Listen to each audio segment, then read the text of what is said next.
Hi everyone, I'm Joost, and I'll be talking about procedural music and my procedural music toy, Robo Maestro. I'll start with a short introduction of who I am, then a bit about why I started making a procedural music toy, then a bit about turning a procedural system in something that you can actually interact with, because it's not a part of a game or something, it's just a thing on its own. Then a bit about how the music is actually generated. Depending on how quickly I go, I'll also dive a little deeper in one of the algorithms, or not if I don't talk fast enough, and then we'll get to the conclusions. So let's start with who I am. I am not that robot, I am me. I'm Joost van Dongen. I'm one of the founders of Ronimo. I left there a year ago. I'm currently a solo developer, and I've also started a new studio, and that's the thing that I'll be doing the coming years, I hope. I graduated from the HKU and from Utrecht University a lifetime ago. You might know me for one of these games. These are the games that I worked on at Ronimo. I was lead programmer on these, especially Astronauts was a big hit with a couple of million copies sold. These are the things I've made on my own. So here I was not just lead programmer, but also the artist, the designer, the musician, everything. Brown is a racing game. Cello Fortress is a game controlled by a live cello. So I sit on a stage, I play cello, and the game analyzes my playing, and that controls the game. And Robo Maestro is what I'll be talking about today. I also have a dev blog that some people might have read at some point, where I write in-depth articles about game development. And I compose music. This is relevant because I'm making a procedural music thing. And the procedural music thing kind of came from that when I compose music, I have all these little rules and steps in my head, like, oh, I have this, then this would work, or this, or this. And I figured, oh, I could try to make rules out of that, try to make a computer follow the rules that I have in my head. And they're not necessarily standard composition rules. Some of them are, others are things where I like to deviate from regular music theory.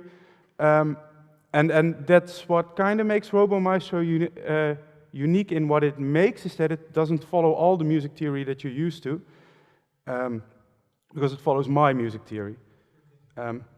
This is the new studio I'm founding, Galaxy Grove. This has nothing to do with Robo Maestro.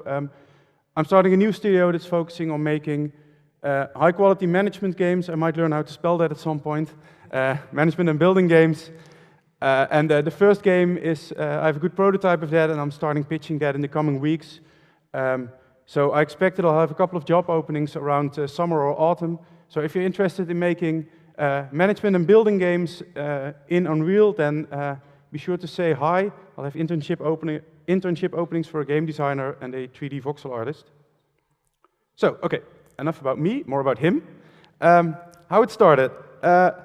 So I love improvising on my cello. I love going to jam sessions, but jam sessions don't happen all the time, and often for a cellist, they're a bit odd, and people like to play covers instead of really improvising, which is what I enjoy. So I wanted to be able to jam more, and solo improvisation gets boring after a while, so I figured, okay, why don't I program my computer to generate music that I can play along to. So it kind of started there. So in 2017, in my spare time, I just started coding that a bit, worked on it for about a month in my spare time, got some results, and then left it again, because it was just for the fun of it. But I did use it at that point. What I used it for is that it makes music. It chooses a chord scheme, and what I made is that it shortly shows the chord scheme, and then it disappears, and I need to remember it and play along to it, because that's what happens if you go to a jam session. People might tell you beforehand what the musical structure is going to be, what chords they're going to be, but as soon as everyone's actually playing, you cannot ask anyone. And my ears are not super good at hearing what chord exactly is being played. So if I can just remember what they told me, that would help. So I used that to practice that. Then, when I left Ronimo a year ago, I applied for a grant to turn this into an interactive streaming procedural music station. What that means is that Robo Maestro creates new music all the time, and it streams that to Twitch, and people in chat on Twitch can type commands that change the music. That's what I got a grant for. I actually made that and streamed it quite a bit around December. So what you see here is someone on Twitch watching the Robo Maestro make music, and on the right, they're typing the options that are on the screen. So this actually works. I occasionally stream it still. And it's pretty cool to have something that responds to Twitch chat in this way. There's definitely nothing like it. That's why I started making it. So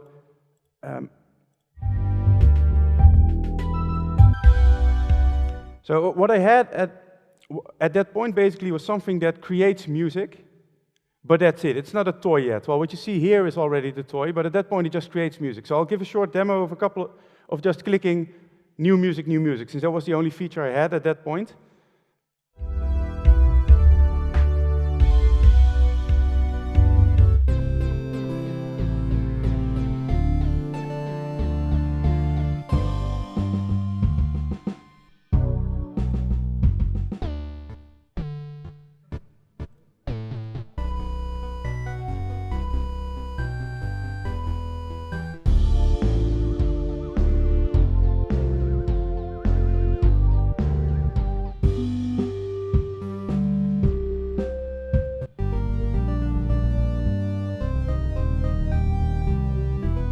So everything you hear is completely procedural. Normally in games, when the music is adaptive, that means that someone composed the music and already composed it in parts or in layers, and the game can turn those on or off dynamically.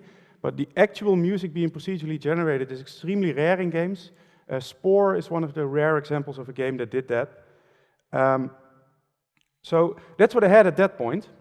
So my next step was that I wanted to turn that into a toy. Why? Because I thought it would be fun to do. My inspiration for this was Townscaper. Townscaper is a level creation tool in a sense, or a town creation tool. It's not a game. It's a procedural generator that makes towns and a very simple editor to edit them. And it's a huge hit. It's a lot of fun. People make amazing things with that. And I thought, well, could I do something similar but for music? And that's kind of where my journey started for turning it into a toy. And I'll show a bit how that went. My first thought was that I could just show kind of what's underneath, how the generator works, and present that to the user to play with. So what you see here is the layers of music that are currently in this song. I can add more layers. Like this is what's playing now.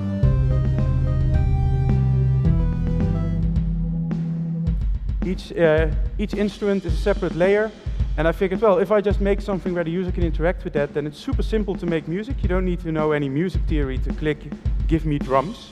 And Robo Maestro will figure out what that means, so it composes the thing. So this is what I started with, but this is very, still a bit too technical. This doesn't look like a fun toy, it looks more like a tool.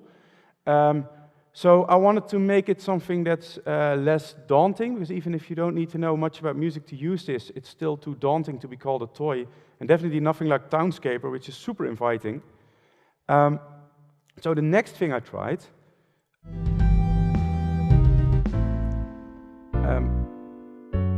was this. This is a thing that lets you create the music step by step. It produces a couple of random options, and then you can listen to each and select which you want.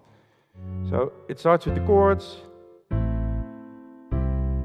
Also see them if you're into music, if you know a bit more about music. And then it lets you set everything step by step.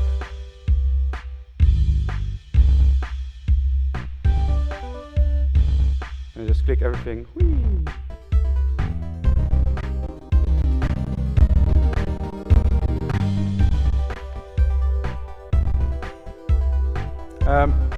Okay, so I made that. It turned out that that's even more like a tool because that looks like a wizard that you use to install software. But the thing I came up with after that actually does have a lot more of this feel to it, and that's the Maestro mode.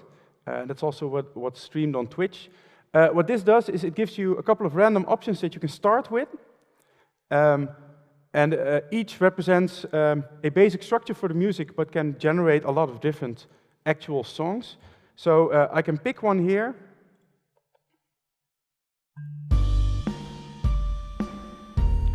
And then from there, I get random options that are appropriate for what's playing at the moment and that change the music. I can schedule those, like, okay, let's add some stuff.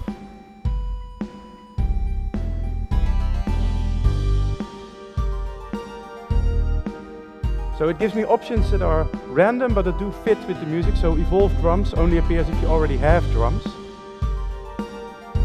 And a key aspect of music is that you cannot just do things at a random moment. The timing of changes is super important. Turn off the audio for a moment. In music, timing is super important. Like in dance music, drop the beat, that's a very important term, of course. And if you drop the beat at a random moment, then it totally sucks. But if you drop the beat at the right moment, then it's great.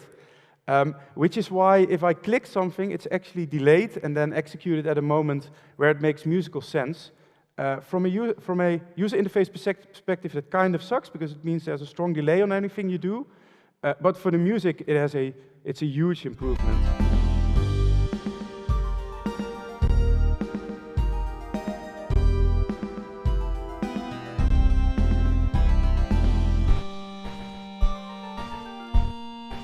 So what that is basically from a music perspective is that it does the change after a block of 4 bars, which is how almost all pop music is in blocks of 4 bars. And it also allows me to schedule a drum roll, which really helps smoothen over big changes. Like some of these, if I click this one.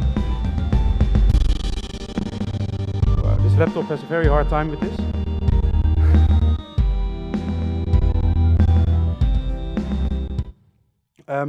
A drum roll really helps smoothen things over. So this is much more like a toy-like experience. I don't think I've achieved my goal of making something that's as inviting as Townscaper, but it's definitely a lot more inviting than the tool look I had before. Now, along the way, I've been mostly also just adding stuff because I thought it would be fun. I have a MIDI export, I have a wave export, I have a song editor where you can tie loops together. I have an automatic mode that you can jam along to, which is what I started with. In the end, what I've been making is all the fun things I could think of doing with a procedural music generator instead of some focused thing, which is fine because it's a weird art project, but it's terrible for marketing. Because who's the target audience? Well, a lot of people in different ways. And I have more ideas still that I might add, like modding, being able to add your own algorithms would be a really fun addition. But I'll see how much of that actually happens. Okay, then the second part, the actual generation of music, where everything procedural after all, and not at everything making user interfaces. In general, there are 2 approaches to procedural generation. One is self-learning AI, and the other is handcrafted algorithms. Most of the talks today have been about handcrafted algorithms, and this one is as well, specifically because I wanted to make something that reflects my thinking about music.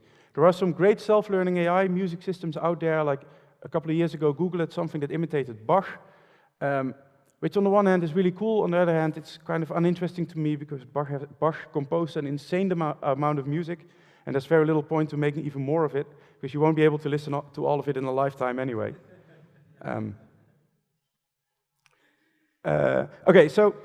First part is, I'm making the complete music, so I need to actually play notes. The first thing I tried was implement a DAW, basically. I could load VST plugins, which are digital instruments that are used in other programs like Cubase, which means that I have a lot of instruments that I can load. This works, and this gives deep control over the instruments. However, it's very problematic for licensing, because hardly anyone allows you to distribute a plugin they wrote with your program, especially commercial ones that you pay for don't want you to sell the paid plugin to other people. But also VST has very poor documentation. It's all aimed at the people making the instrument, not someone implementing a host for VSTs. So I couldn't get a lot of the instruments to work, and I couldn't find anything about why. And I also didn't know how to do this with Unreal, and I wanted to switch to Unreal at some point. So I threw that away. At this point, I talked to Chris Suko, who is creating Mix Universe, which is also a music toy in Unreal. It's not procedural, but it needs to produce notes in the same way. So I ended up copying his approach, which is that I load an instrument in Cubase, then I export every individual note as a separate WAV file. Then I process that with a little C# tool I made to automate that, and then I export that. And in total, that gives me something like 3,600 WAV files at the moment. And it'll be more as I add more instruments. And Unreal added, like 2 years ago, the Quartz system, which is great for very precise timing of audio samples. Normally for game audio, you don't need this. You just want samples to start as quickly as possible. But for music, you need to know exactly the timing that the sample starts. And there cannot be a delay or a random delay or anything like that. Quartz allows that. So I got lucky. I started using Unreal right after they added the exact feature I needed. Okay, so that's playing notes. Now, for the actual procedural part, my algorithms are split in 3 layers, basically. The first layer is the global settings, like, okay, do I want drums? Do I want bass? Which instrument should be playing that bass? What's the random seed for the bass? What's my BPM? How fast is the music? Things like that. That kind of defines what kind of thing you're getting, and that can either be set by the user in the UI, or the entire thing can be generated. And then after it's generated, the user can edit it further. So the top layer is not necessarily procedural, but it does have a procedural version. Then from that, I generate a musical structure, the chords and the rhythm, and the chords and the rhythm are then used as a basis for each individual layer to generate notes. So the drums check the rhythm and make sure that it fits that. The bass checks both the chords and the rhythm, fits both. So in total, it's a lot of separate algorithms, and that's a key thing of my approach here, that they're all strongly separated algorithms, so that a very complex procedural system actually becomes pretty easy to work with, because a lot of the individual algorithms are pretty small and comprehensible, except the melody one. That one is pretty big, but beyond that, they're all relatively simple, because I've separated them very strongly. Now, for music to sound harmonic, it needs to follow some structure, which is that rhythm and those chords. And it turns out that if I give it enough structure and I make sure that all the layers follow that, then it kind of sounds okay together automatically. So layers don't need to talk to each other. The bass layer doesn't need to ask the drum layer what it's doing, because they're both building on the same chords and the same rhythm. I guess I could achieve more if I did do that, but it would make it so much more complex that I definitely don't want to. Now, chords, I imagine that unlike with 3D graphics, there will be a lot of people here who know literally nothing about music, except they can listen to it and enjoy it. So chords are kind of the basis of almost all music. And a chord defines what notes are allowed at a specific moment, and if all the notes played are within that chord, then it sounds nice together. While if you just play anything randomly on a lot of different instruments, then it sounds terrible together. And most music can be abstracted to a sequence of chords, like 1 chord per bar, or maybe 2, something like that. To give an example of that, a D major chord means that the notes D, F sharp, and A are in the chord, and those will sound good on any instrument in any combination, as long as it's these three notes. Any pitch as well, like a high D or a low D, you can freely combine them and it will always sound harmonic. Then there's also a scale, the D major scale, which has more notes. Here it becomes a little bit more tricky, because if you just play all 7 at the same time, that sounds pretty terrible. But they do all sound quite good with D, F sharp, A. So if you're playing a melody, what usually happens is that if you're playing a melody, you use the scale, but if you're playing a bass or an accompaniment, you keep it in the chord. And basically, almost all pop music follows this, and any other notes are not allowed until there's a change to a different chord. If you listen to jazz or prog rock, like I do, I've got a King Crimson t-shirt here, then you do appreciate using more notes than this, but most people don't. So I've made a text file that simply defines a lot of different types of chords. The top 2 are the ones that are used most in music. All the other ones are a lot rarer and used a lot less. Some are used a lot in blues. The 7ths are used a lot in blues. Some, like the diminished and the augmented, are hardly used, and Robo Maestro knows them but never picks them. because they sound too, well, crazy, I guess. And the general approach for most algorithms in Robo Maestro is that it lists all the possible choices it has based on what it did previously, based on the chords, based on the rhythm, and then it just picks one randomly. And it does add a chance for each option. So if I look at the list of chords that I just had, some of these are forbidden. The major and minor have a very large chance of being chosen. And a couple of others are allowed, but with a small chance so that you don't get too many of those, but they can add flavor if they happen occasionally. So it just makes one choice at a time, and if it gets stuck, then in some of the algorithms it just tries again with a different random seed. In others, it just chooses anything random and accepts that it made an odd choice, and just continues from there. It's rare enough for that to happen that it's okay. Okay, so the first step then is generate a chord sequence. We need 4 or 5 chords for the first 4 bars, usually. There are many rules in music theory for generating chords, but none are complete, and they tend to conflict. My approach here was that I just implemented a couple of different algorithms based on different rule sets. And my favorite one is one that fits how I usually compose myself. It starts with a random chord, and then it only wants to switch to chords that have some overlap.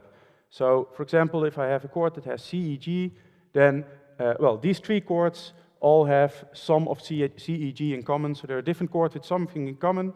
And that sounds like a logical step for a human when you listen to it.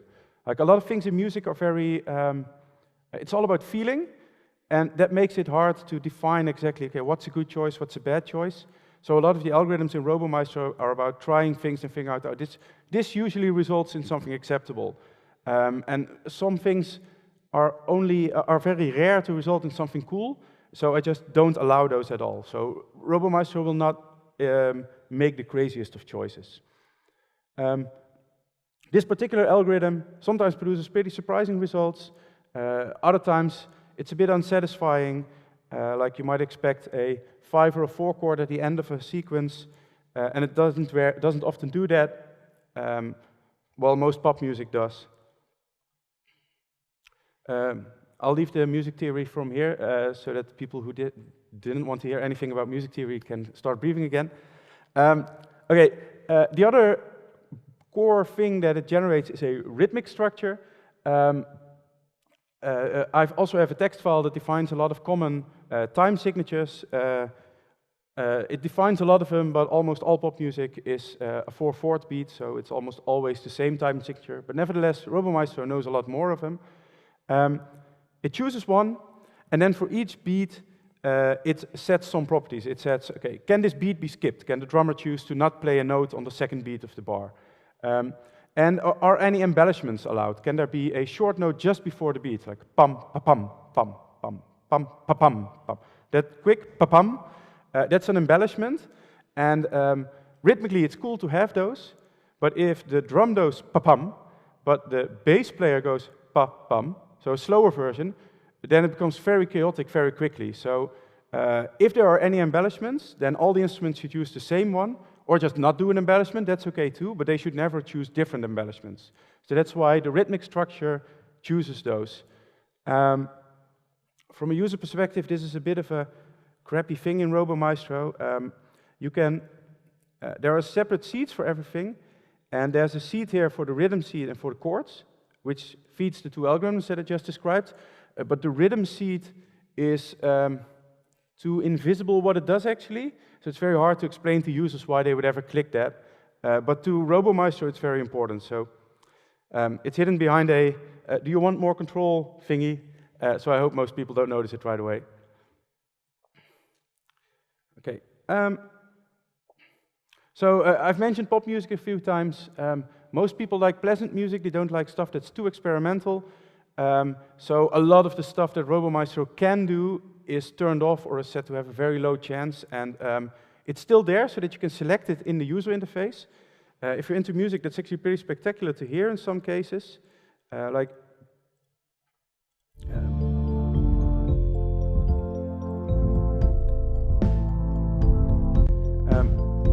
What I have here is a standard 4/4 rhythm, and I can change that to a 7/8, and you get the same thing.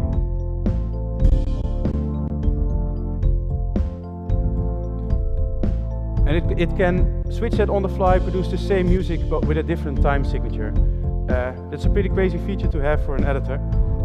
But at the same time, a 7/8 rhythm is a bit too irregular for most people, so it's not automatically picked.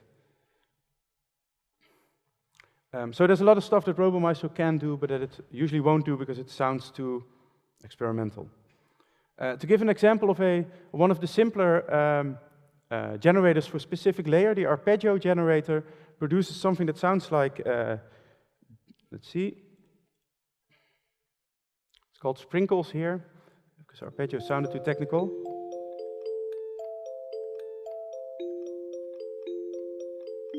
So this produces a repeated pattern.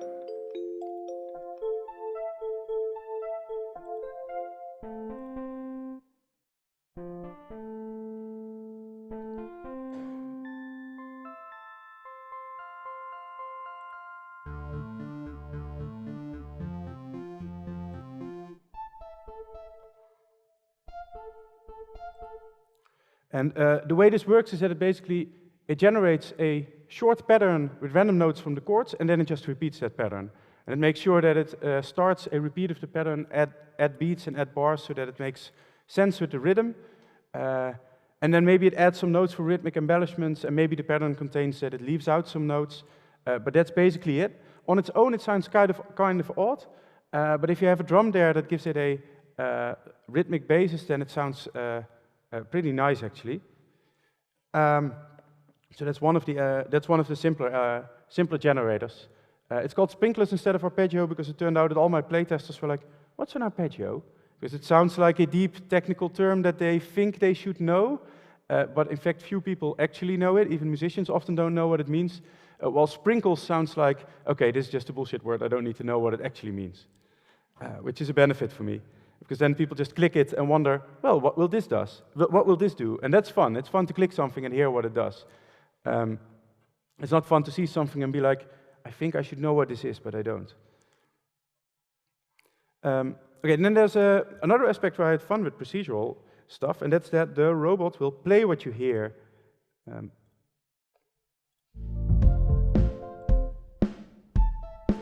So you see his hand animating and playing the actual notes that you hear. This was done by, I made an animation in Blender of the robot just being like this. Then I copied the animation, made it again, the robot being like this. I blend between the arm positions and the fingers and the arm positions are then driven by the actual notes in the music. So this is actually correct with what you're hearing, and it has correct timing. And if there are more parts playing, then he'll play them both, up to 2, because he only has 2 hands.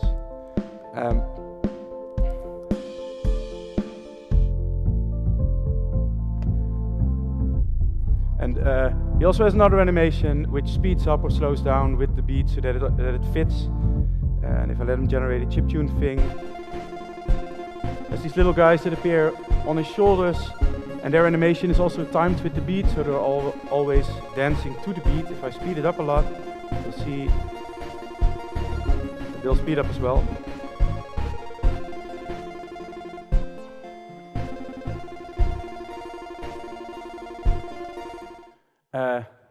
Yeah, one of the great things of free assets available on the internet is that I can have nice pixel art animations without being able to do pixel art animations myself, and just have them in the game.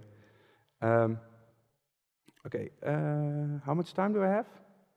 Okay, I'm skipping the generating melodies part because I'm already over time. That was the optional part. That was the optional part in case I talked faster than I did. So conclusions, procedural generation is a lot of fun. It's possible to make fully procedural music. People have an association that fully procedural music often sounds really bad, but when they hear this, sort of like, oh, it sounds like actual music. So it's possible to do it. I made it manageable by splitting it into smaller algorithms. Robo Maestro is coming to Steam soon. It has a MIDI exporter and a wave exporter, so you can use it to make a soundtrack for your own game or stream or whatever, or export it and then import it into Cubase or something and continue your song there. So wishlist now! Or just download the demo, because there's already a demo on Steam. I don't know whether we have any time for questions. In the meanwhile, I'll say again, internships at Galaxy Grove. Do we have time for questions?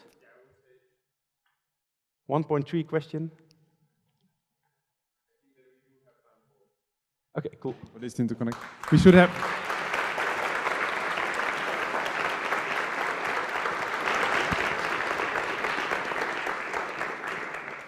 Oh, that was amazing. Thank you for the talk. I have two questions, although the first one you kind of answered now. So I was wondering about what is the license of the music produced by the generator? Like, can we actually we can generate something and then use in our games and sell those games? Yeah, I put on the Steam page of it that anything you make is yours. You can do with it whatever you want. Cool. So that is indeed nice. a odd thing. If you make something with Robo Maestro, did I make it or did you make it? Did we make it together?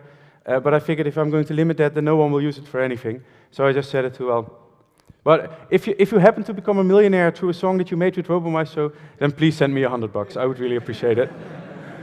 Okay.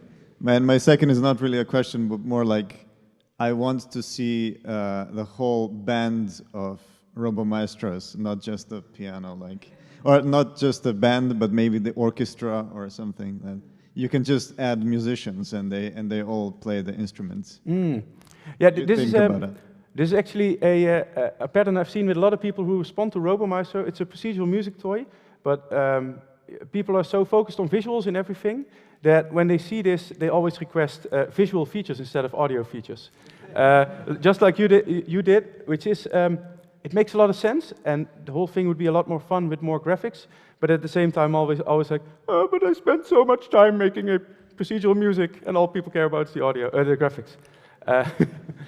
By the way, a feature I do intend to make is that you can green screen the background, and then what I want to do is do a live stream on Twitch where I play cello to the music that the Robo Maestro makes, and you see me sitting next to him through the green screen thing. And then people can control the Maestro to chat, and I have to respond to that on my cello. Oh. And another thing is that if you're considering modding, and you do, then this would be a perfect thing for modding visuals instead of maybe, I mean, also music, but the visuals. Like, I would totally want to make more musicians, so that you don't have to do it. Just make it moddable. And also, there is no need for a green screen. We can just go to the XR stage and then film there. Oh yeah, time. true. Even faster. Yeah, maybe René can do some dancing to it as well. Yeah. More questions? I think we have time for exactly one more. One here in too late. front? We don't have time anymore. That was. There was one question, Bojan. Yeah? Oh, yeah, here. Oh, it's on. Oh, question. Relative to the T-shirt, being a huge fan of progressive rock myself, and your last thing you mentioned about the chord switching in and the weird time signatures coming in, I'm curious if any of that, or maybe the origins of some of this, were inspired by progressive rock's nature of jumping to bizarre time signatures at bizarre moments. Definitely. I'm a huge progressive rock fan. I've been in a progressive rock band myself. So, yeah, my thinking always comes from that. And then I tone it down because most people don't like it. But I always start there, basically. Thank you very much. That's it, I think.